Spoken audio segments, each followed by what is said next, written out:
Hello and welcome to another episode of On the Floor with Wayne and Rob. I'm Wayne Highlander, Director of Adhesive Sales for Bona Adhesives. I need a vacation. Sure? I need a vacation, about that? Rob. You sure about that one? Well, that's funny you said that, Wayne. We are going on vacation. I'm Rob Johnson from Bona Training. You know, we say we're going on vacation, but I think only you are really going on vacation. I think I'm still working. So, I haven't planned a vacation yet, but okay. Well, we say we're going on vacation. That sounds normal. Normal Yeah. people do that, right? yeah, some of them All right. do. All right.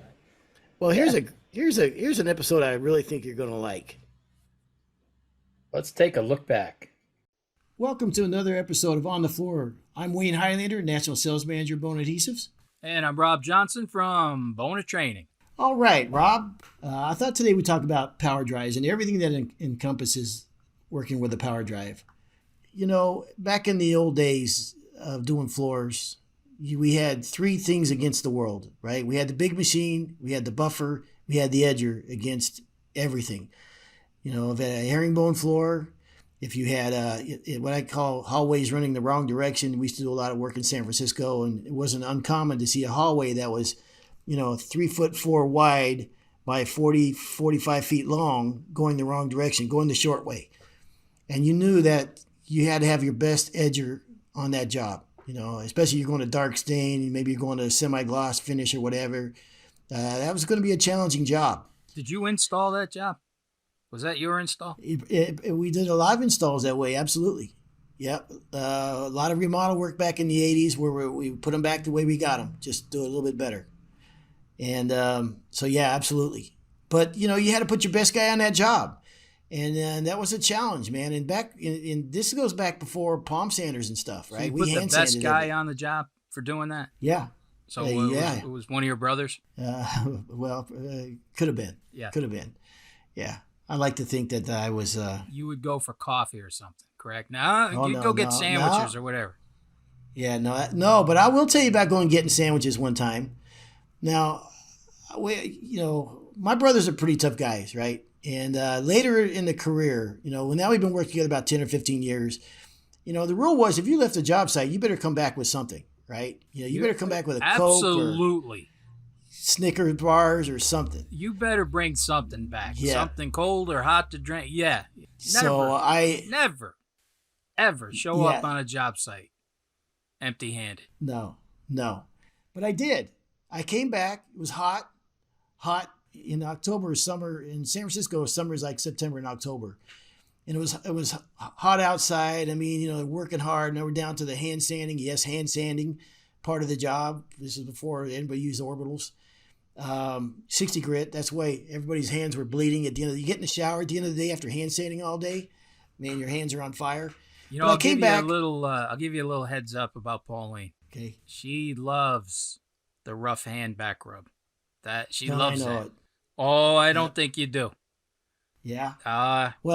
She doesn't like the little office boy hands. She does not want a back rub from a national sales manager, if you know what I mean. No, really. She wants a working man back rub. Wow. She wants a back rub from a working man's hands. So just to give you a little heads up. I've approached the whole thing wrong then. Okay, thanks for the heads up. Yeah. Also, Pauline told me, please do not mention me on these podcasts. Really? Yeah.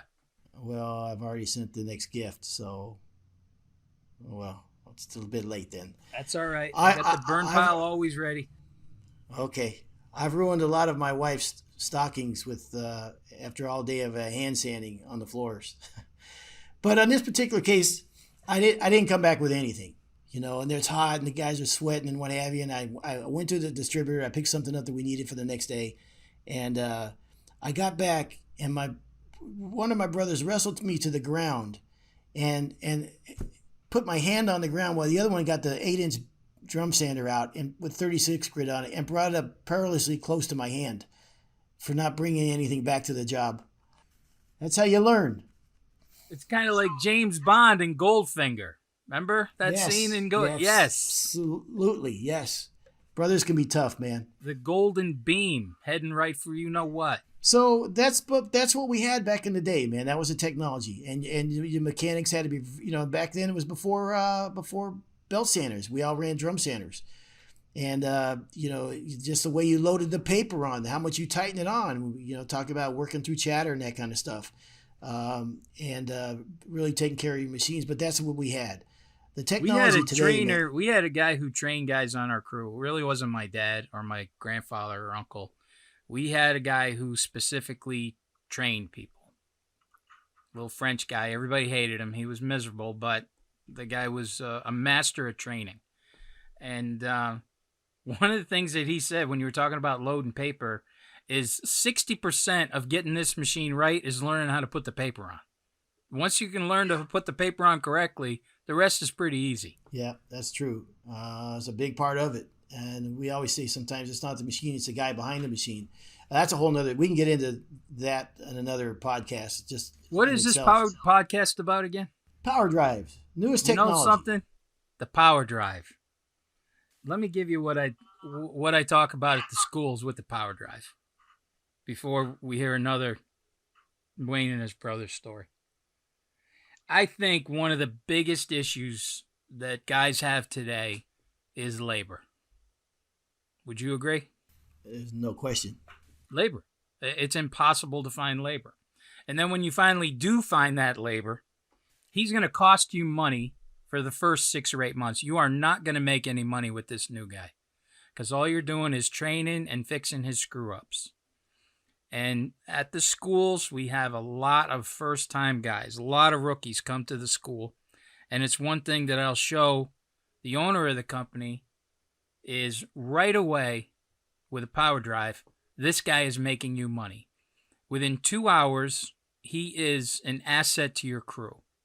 He is knocking out floors just like a guy's been sanding floors for 20 years. It's going to take him about 2 hours to learn how to do it right, get it right in the paper and everything, the right direction and operation of the equipment. But that power drive, to me, is the biggest game changer, especially with the new guys, with bringing a new guy on the job. You said the same thing. When I first saw this machine, I said to myself, now you can finally start hiring guys. Because you're right, there's nothing more painful than putting a new guy on an edger. And if you're running a big machine, but you got one eye on him the whole time. And, it's tough. It's tough teaching a new guy the trade. That hallway that I talked about, going the wrong direction in San Francisco, where you could take the best floor guy in the business versus a kid who's been in the trade for 3 months and have him do that same hallway. And the kid on the power drive is going to do a better job. And he's going to do it faster. It's going to be flatter. And it's amazing that the technology. In fact, the first one that I ever sold was to my brothers. When I first saw it was introduced to us, I thought, man, this is a big deal. So I'm glad to hear you guys talking about it at the schools. Well, to me, it's a game changer for, like I said, for your rookies, where labor is almost impossible now.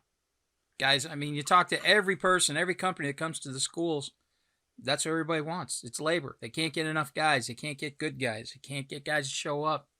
Then when they do, like I said, it's 6 months to a year before that guy is really going to make you money. Now, in 2 hours, that guy's making you money. One of the other things we love to show about the power drive at the school is how much edging you can eliminate with this power drive. You can eliminate 80% of your edging. When you set the machine up correctly, we can leave about an inch, inch and a half of edging. That's it. I mean, it's the closest thing to a real stand-up edger that I've seen since I've been in the business. Well, you talk about rookies, but I think there's a couple other camps here too. First of all, look at I think a lot of guys probably saw this at the NWFA. I think they said the average age of the contractor today is 56 years old or something like that. You ever watch a guy edging all day or spraying adhesive all day and go to stand up? What's the first thing they do? You kind of stand up slowly and just kind of straighten out your back. Well, this can add longevity to your career by using the machine. Also for guys that are perfectionists, guys that want that super flat floor. Homeowners are more educated now than they ever have been, right? I mean, we'll talk about social media at some point later on, but um, the demands and the expectations are greater than they ever have been. Um, Also, for the camp that wants to get the floors done quicker, I think it's a great tool for those guys too. Um, you were talking about wear and tear on your body. There's a few new machines out there. There's a few new machines that are trying to do what the Power Drive does, that planetary gear type of equipment, like the Power Drive. The I think one of the huge differences, and I know we probably shouldn't name names, so I'm not going to name what this other equipment is, but I've operated these other pieces of equipment, and I'll tell you what. My son asked me to be honest with him. He said, I want you to try this machine. You're at an NWFA school. Give it a try. Tell me what you think. And I came back to him and I said, you will be dead by the end of the day running these machines. I could not believe the wear and tear on your body that these other planetary sanders have, where running the Power Drive is, people put cell phones on it and coffee holders. I mean, it's that easy to operate this piece of equipment compared to some of these other people that are bringing their planetary sanders to the game. Just the fatigue at the end of the day of running these. I ran one for about an hour and a half at an NWFA school. I thought my arms were going to fall off. I was blown away, and I thought, geez, I couldn't imagine running that machine all day long. And I heard the same thing from some guys who came to our BCC convention who wanted to take a look at the Power Drive, and holy mackerel, they said the same thing. They said, yeah, I bought that new piece, but nobody wants to run it. It'll kill you.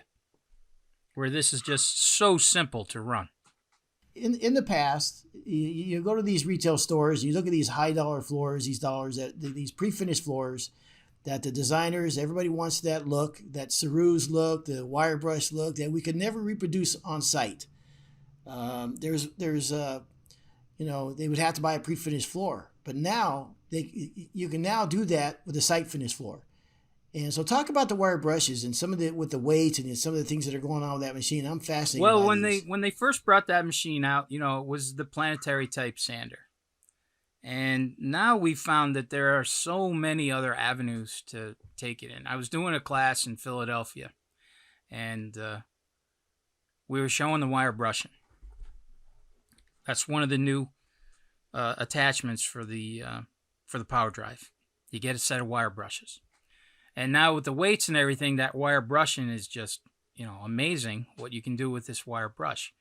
But the amazing part with, like I said, I always want everybody coming to the school, learn to make more money. So anyways, we're showing the wire brushing, and I see these two guys who are just shaking their head. I mean, and so I thought, geez, that's look like a negative shake, so I want to talk to him. So I go over, I go, so what do you guys think? He goes, I can't believe this works. I go, why? He goes, we wire brush floors. I go, oh, you do? Do you have one of these? He says, no, we wire brush by hand. Now he's talking to the whole class. He goes, we wire brush everything by hand. He goes, I do a lot of work on the Jersey Shore. And I said, well, what are you charging? He goes, $18 a foot. I said, that's amazing. I know that's a lot of work, though, so I can see why you're getting $18 a foot. It's almost like doing hand scrape floors. So one of the students in the class said, well, now you don't have to charge $18 a foot anymore. And the guy said, are you stupid? No, we're going to keep charging $18 a foot. It's just going to be a hell of a lot easier. He goes, we already have the market. So, like I said, when I talk about people coming to the schools and learning to make more money, this is just another avenue to make a lot more money and have a piece of equipment in your arsenal. Have a piece of equipment in your arsenal that's going to make you some more money. So, Rob, you talk about wire brushing. Why don't you explain exactly what wire brushing a floor is? Well, wire brushing is, you have to look at furniture, okay? Flooring usually follows furniture trends. And the furniture trend over the last couple of years has been wire brushing, where you actually take this wire brush and you dig the soft grain out, leaving the hard grain pronounced. So you have that look of a pronounced hard grain, which is a little bit higher, and it gives you that textured look. So when I talk about it, we follow furniture trends. I said that to Pauline one day, trying to be a smart guy and tell her, how cool I am and everything that I know. I said, flooring follows furniture trends. That's why we're doing so much wire brushing now. I said, but I don't think I've ever seen any wire brush furniture before. And she said, you don't see a thing, do you? She goes, you haven't seen the 2 nightstands that's like a foot away from where you sleep? Wire brushed. I said, no, I never really noticed that. I know. She goes, you complimented them. I said, well, that was just being a good husband, I guess. But you have to remember, and the same thing we're seeing with colors and everything, but we'll talk about that in another podcast. But that's what the wire brushing does. And it allows you to do the 2-tone floors, give you that textured look. It's a trend, but when you see these trends, jump on them. Because the first guy who spots a trend or a fad, those are the guys who are going to make money at this. The last guy who gets in on the wire brushing is not going to make the money that the first guy is making on wire brushing.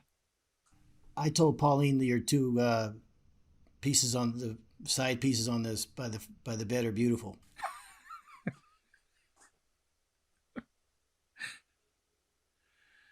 You like those? So Rob, the wire brushes. When you get a set of wire brushes, what does that encompass? I mean, I know there's 4 pucks on the bottom of the power drive. Does the wire brush set come with 4, or you just put them on there? No, the wire brush kit comes with 5 pucks. The 5th puck is to go on it goes on a DeWalt polisher, not a grinder, but a DeWalt polisher, and it comes with a cover and everything, so you're dust free when you're doing this. Those wire brushes are gonna last probably around 7,000 feet. Yeah, when you're doing the wire brushing, you want to get a little bit of water on the floor. Not really water popping, but what we want to do is soften the wood up a little bit, and also it keeps the brushes cool. I know some guys have tried the wire brushing with, some buffers and getting their own type of wire brush, but we really worked hard on finding the exact wire tine to use, and it's really the length and the spacing between the tine, and also by using it with the weights on the power drive, we get a much more aggressive cut without leaving any swirl marks or scratch marks. That's what's always blown me away was, you would think to yourself, you put a wire brush on the floor. Hell, I don't want to put a 60 grit screen on a floor. It's going to leave swirl marks everywhere. Where this wire brush leaves no marks at all. Reason being is the length of the tine and the spacing between each tine that allows it to jump over the hard grain deep down into the soft grain. So, we at Bona, we preach a system. And, with our stains are compatible with our sealers and our finishes, our stains and all these different products, and the sandpaper, the wood filler. This is just another part of the system. I mean, that craft oils that are out right now, that look that the homeowners and the designers are after, this plays hand in hand of that. The guys that are trying to get that 2-tone look or that ceruse look with the craft oil, you just can't get that look without. And this is the $50 word. We never used to use the word texture when we talked to homeowners in the past about doing floors. Texture wasn't part of our vocabulary in this industry. We sanded the floors. But now you're adding texture to the floors, and you can see people pick up the samples and feel them and feel that wire brush feel and that look and what have you. And it's a great look. And I was talking to a guy in where was he? Cincinnati area. He goes, I have to tell my guys to slow down. We're not supposed to make this much money this fast on the job as when we got the power brusher because they're charging so much money for the wire brushing. So, we talked about on the estimates and making money and coming away from the schools and learning how to make more money. I just think this is something you can add to your arsenal with designers and architects that could really separate yourself from the pack. And Rob, just think back in the day if you had a power drive back when you were doing floors, how much less furniture you would have had to move. covering up all those putting the rugs down so no one would see the chatter marks, and putting the couches back for the homeowners so that all them chatter marks and stuff wasn't going to show. Yeah, I see where you're at with that. You know, you're talking about texture, and you're right. Nobody would ever think of talking about a textured floor, but there is another accessory for the Power Drive. The latest one that came out is we now have steel plates. So where you were talking before about a textured floor, there is a ton of people out there that do not want to see any soft grain dish out. I mean, I remember a job I did back in the 80s. I came walking up the stairs, and I just caught that hallway perfect in the sunlight. There was a window at the end of the hallway, and it looked like a mortar range. I was shocked how much soft grain dish out I was doing using the screen. I felt it. You couldn't really feel it, but boy, you could really see it. But back then, nobody really cared. You know, it was 40, 80 satin poly and bad lighting, and we were off to the races. But now, I'm watching this with my own kid. Not my Rebecca, but with my son, because I have 3 kids. We now have this steel plate kit. And what the steel plate kit does is give you the ultimate perfect flat floor. No soft grain dish out at all. So now you're talking my language, because this is something that that's my signature on the floor. My floor will be dead flat.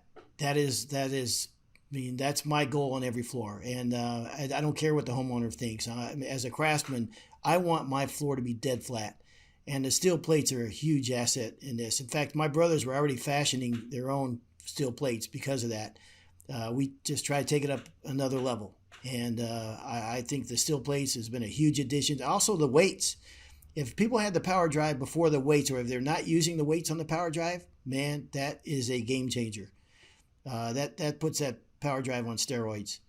So great tool. I'm super excited about it. Anytime you see, like you say, it's for, maybe we call them rookies, for guys who are just getting in the trade, for perfectionists, for guys that want to have it easier on their body, for guys that want a smaller learning curve and start making money on their apprentices quicker. Just all around great machine. So, there's so many other things that we didn't even get to talk about. Parquet floors, herringbone, stair landings, all those those huge closets, long closets that you can't get the big machine in. The ones that run the length of the wall in a room, those ones that sneak up on you when you don't see it during the estimate. The other thing about the Power Drive, it's 2 machines in one. You can take the Power Drive gear-driven plate off and put a regular buffing plate on, drop the handle, and now you've got a buffer. So it's 2 machines. It really is 2 machines in one. That's one of the things we also try to show at the schools too. Rob, you're right. And how about a kitchen that's 130 square feet on a diagonal with an island in the middle? Which you're caught between edging around those islands, and between the island and the stove, or very little use with a big machine. Now you can just leave the big machine in the truck. Isn't that usually when you'd leave the job and go get coffee or a sandwich for everybody? But I've learned when you do that, there's an art to leaving the job. Tell me about this. Yes. Yeah, here's how you leave a job. So you look at your watch and you say, "Oh, I gotta go." And then you first 3 steps out the door are very hurried and rushed. Like, this guy's on a mission, he's got something he's got to do. And then you can get in the truck and, relax a little bit on the way to the next job while your guys are working away. There you go. So my dad used to call it, I got to get going. I got to go check out another job. Yes. That was his big, I need to leave. Got to go check out a job. Hey, Rob, so if you want to learn more information about the Power Drive, how would I do it? Well, one of the things you can do is go to our Bona Professional YouTube channel and watch some of the videos we have about the Power Drive. The other thing is go to your local Bona distributor or contact your local Bona rep, your territory manager, and he'll get you one tryout on the job site. I appreciate all your input on this. As I said before, I wouldn't want to do this podcast with anybody else, and you got a wealth of knowledge and what have you, so I appreciate it. And this has been another episode of On the Floor with Wayne Highlander and Rob Johnson. Please stay tuned next week for another episode.